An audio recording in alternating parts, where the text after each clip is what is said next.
Student, अब तक हमने लाइफ प्रोसेस के कुछ इम्पॉर्टेंट टॉपिक को कंप्लीट किया, जैसे कि व्हाट इज़ लाइफ प्रोसेस और व्हाट इज़ फोटोसिंथेसिस। अब हम इस वीडियो में उसके आगे के टॉपिक को क्लियर करेंगे। ठीक है, तो अभी हमने पढ़ा था कि न्यूट्रिशन के टाइप्स पढ़े थे ना, उसी से रिलेटेड एक एनसीईआरटी का क्वेश्चन है, what are the difference between autotrophic and heterotrophic nutrition. इसका आंसर है क्या कि difference between autotrophic and heterotrophic nutrition are as follows. Number 1, in this mode organism can not make their own food. And number 2, इसका autotrophic क्या है, in this mode organism make their own food. Okay, second point हमारा क्या है कि all the animals, most bacteria and fungi shows this mode of nutrition. And second point हमारा क्या है कि all green plant and some algae shows that mode nutrition.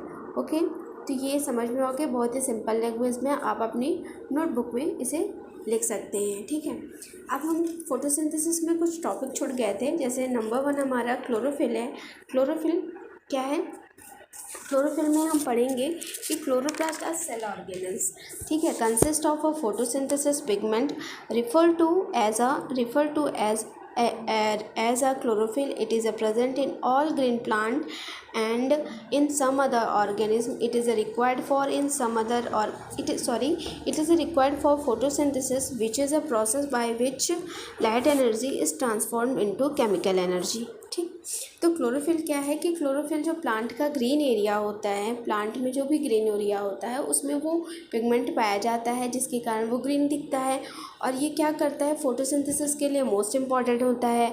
और ये क्या करता है, लाइट एनर्जी को किस में चेंज करता है, केमिकल एनर्जी में। समझ में आ गया। अब हम सेकेंड टॉपिक पढ़ेंगे स्टोमेटा, कि स्टोमेटा क्या है। कि stomata are a tiny pores for microscopic aperture guarded by 2 bean और kidney shaped guard cells. Okay, तो इस फिगर में आप इसको अच्छे से तरीके से समझ सकते हैं। देखिए, इसमें स्टोमेटा दिया हुआ है। तो स्टोमेटा क्या है, एक टीनी पोर्स है जो किडनी शेप में दिखता है। ठीक, किडनी या बीन, 2 किडनी या बीन शेप में होता है। ठीक है, समझ में आ गया। और जो ये 2 किडनी और बीन शेप से ये घिरा होता है, उसी को हम क्या बोलेंगे, ये हमारी गार्ड सेल्स होती हैं। इसके फंक्शंस क्या होते हैं, तो इसके फंक्शंस क्या होते हैं, नंबर 1, ये क्या करता है, यही प्लांट को कार्बन डाइऑक्साइड को एब्जॉर्ब करने का निर्देश देता है। ठीक, तो ये गैसेस को अपने अंदर एब्जॉर्ब करता है, फिर इसको एक्सचेंज करके प्लांट, स्टेम और रूट में तक भेजता है। ठीक है, तो large amount of gases exchange occur in the leaves through stomata. Exchange of gases also takes place across the surface of root, leaves and stem. Okay, समझ में आ गया। और फिर सेकेंड टॉपिक इसका क्या है कि transpiration occur through the stomata. Stomata के अंदर ही क्या हमारा क्या प्रोसेस कंप्लीट होता है, ट्रांसपिरेशन, मतलब वाष्पोत्सर्जन भी होता है। ठीक, और स्टोमेटा के अंदर ही जब गैसेस आती हैं, तो ये गैसेस को जब लेना होता है तो ये स्टोमेटा ओपन हो जाता है, और फिर जब इसको बाहर निकालना हुआ, नहीं सॉरी, तो इसे लेना हुआ तो ये क्लोज्ड होती है, तो इसे बाहर निकालना हुआ तो ओपन हो गई। तो इसी को हम क्या कहते हैं, यही क्या होता है कि that opening and closing of the pore is the function of guard cell. और ये पोर का खुलना और बंद होता है वो किसके द्वारा होता है, गार्ड सेल के द्वारा होता है। ठीक है, तो ये देखिए, आप देख सकते हैं इसमें स्टोमेटा ओपन और स्टोमेटा क्लोज दोनों का फिगर दिया हुआ है, देखिए। ठीक, और इसका एक कट सेक्शन भी दिया हुआ है, आप अच्छी तरीके से समझ सकते हैं। ठीक, तो इसकी जो देखिए 2 बीन है ग्रीन एरिया में, वो हमारी गार्ड सेल्स हुई। इसके बाहर एक ब्लैक कलर की वो जो थोड़ी सी वो आउटर थिन वॉल है। समझ में आ रहा है ना। क्लोरोप्लास्ट देखिए, छोटे छोटे ब्लैक पॉइंट है, वो क्लोरोप्लास्ट है। स्टोमा है, वैक्यूल है, न्यूक्लियस है, इनर थिक वॉल है और आउटर थिन वॉल है। ठीक, समझ में आ गया। अब हम पढ़ेंगे न्यूट्रिशन इन ह्यूमन। हमारा नेक्स्ट टॉपिक क्या है, न्यूट्रिशन इन ह्यूमन। ठीक, तो इसमें क्या होगा कि इन this mode of nutrition for और फीडिंग, मतलब जो इसमें न्यूट्रिशन या कहेंगे या फीडिंग कहेंगे, तो ये क्या होता है कि कॉम्प्लेक्स मैटर को अंदर लेता है, ग्रहण किया, उसके बाद इंजेशन किया, which is a subsequently digest, और फिर वो डाइजेस्ट होकर ऑब्जर्व हुआ। ठीक है, इन दिस मोड और feeding of complex organic matter bye ingestion which is a subsequently digested and observe. Example इसमें क्या है कि ये प्रोसेस मतलब ये जो सिक्वेंस है वो किस में होता है, जैसे अमीबा में हुआ, फ्रॉग में हुआ और ह्यूमन बींग्स में हुआ। ठीक, कभी कभी हमारे पेपर में न्यूट्रिशन ऑफ स्टेप्स भी पूछ लेते हैं, तो उसमें इसके कितने स्टेप्स हैं, 5 स्टेप्स हैं। तो नंबर 1 पहला कौन सा स्टेप है, इंजेशन, सेकंड स्टेप है डाइजेशन, थर्ड स्टेप्स है एब्जॉर्प्शन एंड फोर्थ स्टेप्स है हमारा एसाइमिलेशन एंड फिफ्थ स्टेप्स है हमारा क्या है, इंजेशन। ठीक है, इंजेशन। तो इजेशन हुआ। इंजेशन माने हम ग्रहण करते हैं, डाइजेशन माने हमारा पच गया, एब्जॉर्प्शन माने वो उससे जो फूड से जितने भी मिनरल्स विटामिन इन सबको एब्जॉर्व कर लिया, एसाइमिलेशन किया, फिर इजेशन माने बाहर निकाल दिया।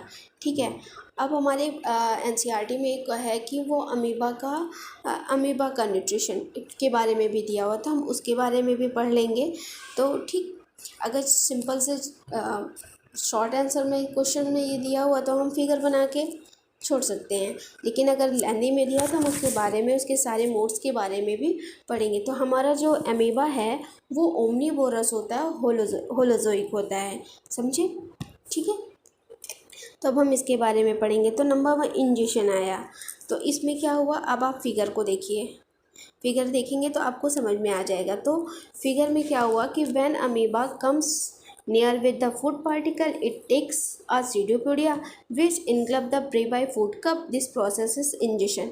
इट मीन्स जो अमीबा है वो पहले अपने भोजन के पास आया और भोजन को प्रे मतलब अपने शिकार को ग्रहण किया, अपने फूड कप में के अंदर डाला, और जिससे वो ग्रहण करता है उसे हम क्या कहेंगे, शीडोपोडिया। आप देख सकते हैं ब्लैक पॉइंट से ये लिखा हुआ शीडोपोडिया। ओके, ठीक है, इस प्रोसेस को हम क्या कहेंगे, इंजेशन, मतलब उसने ग्रहण कर लिया। अब क्या करेगा वो, डाइजेशन करेगा। तो digestion enzyme break them into simple soluble molecule. तो जो डाइजेशन के समय जो एंजाइम्स होते हैं वो जो हमने फूड लिया है उसे सिंपल सोल्यूबल मॉलिक्यूल्स में क्या करता है, ब्रेक कर देता है। फिर क्या होता है, हमारा पॉइंट आता है एब्जॉर्प्शन। एब्जॉर्प्शन में क्या होता है, the digested food gets observed and diffuses into the cytoplasm and the assimilation. ये क्या करता है कि जो डाइजेस्टेड फूड होती हैं उनको एब्जॉर्व करके साइटोप्लाज्म के अंदर भेज देता है एसाइमिलेशन के लिए। ठीक है, तो एसाइमिलेशन हुआ। Amoeba cell contain energy from the observe food through respiration. तो जो अमीबा है वो अपने सेल से रिस्पायरेशन के लिए एनर्जी को ऑब्जर्व कर लेता है, किसके थ्रू, फूड के थ्रू। ठीक, फिर इजेशन कर देता है थ्रू आउट द अनडाइजेस्ट, और जो फूड अनडाइजेस्टेड होता है उसे इजेशन मतलब बाहर निकाल देता है।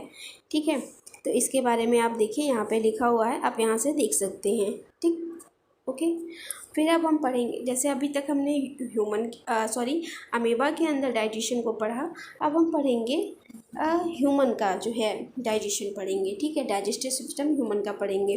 We should understand the complete digestive system of human.